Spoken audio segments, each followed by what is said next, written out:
মাতঙ্গিনী হাজিরা, পৃথিবীতে মধ্যদার, ফুলফুলার দিনা মুহকার, সিদ্দিক রহমতুল্লাহ থেকে শুরু করে গান্ধীজি, নেতাজি, মৌলানা আকরাম খাঁ সাহেব থেকে শুরু করে হোসেন আহমদ মাদানী সাহেব থেকে শুরু করে আপনার আমার পূর্বপুরুষেরা লড়াই সংগ্রাম করে, কেউ জীবন দিয়ে, কেউ অর্থ দিয়ে, কেউ সময় দিয়ে ব্রিটিশ মুক্ত ভারত তৈরি করলো।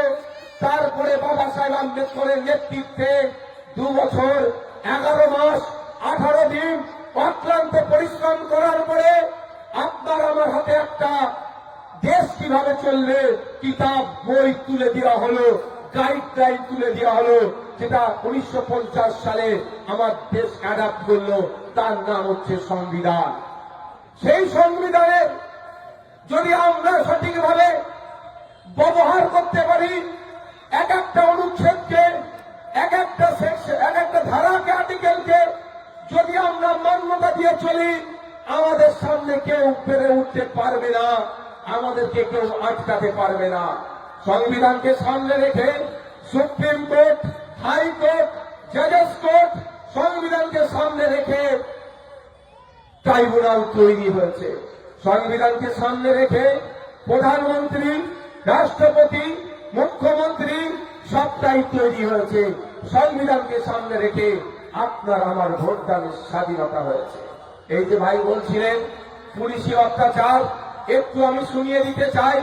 2025 সালের 6ই নভেম্বর সুপ্রিম কোর্টে একটা জাজমেন্ট এসেছে অবজারভেশনকে, একটা বিষয়কে রেখে, যে পুলিশ কাকে কখন কিভাবে অ্যারেস্ট করবে।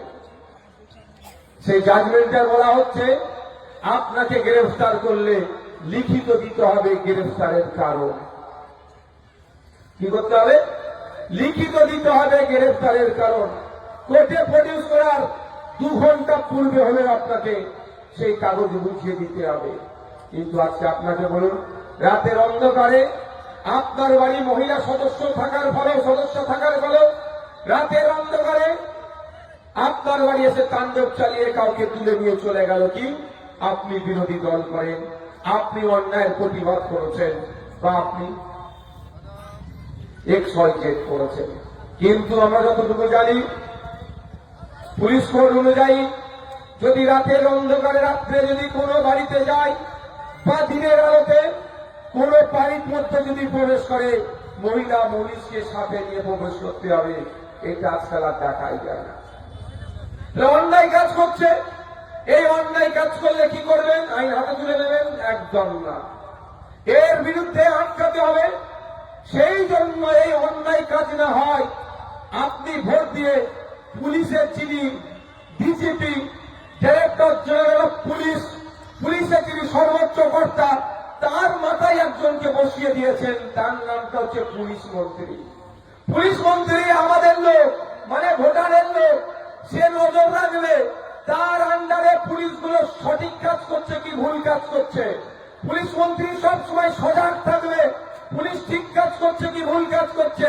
পুলিশ যদি ভুল করে আমরা অভিযোগ দেব পুলিশের বিরুদ্ধে। ওসি যদি ভুল করে SP থেকে DGP এবং পুলিশ মন্ত্রীর কাছে। পুলিশ মন্ত্রীর কাজ হবে ওটাকে ভেরিফাই করা, সত্যতা করা, ডিপার্টমেন্টাল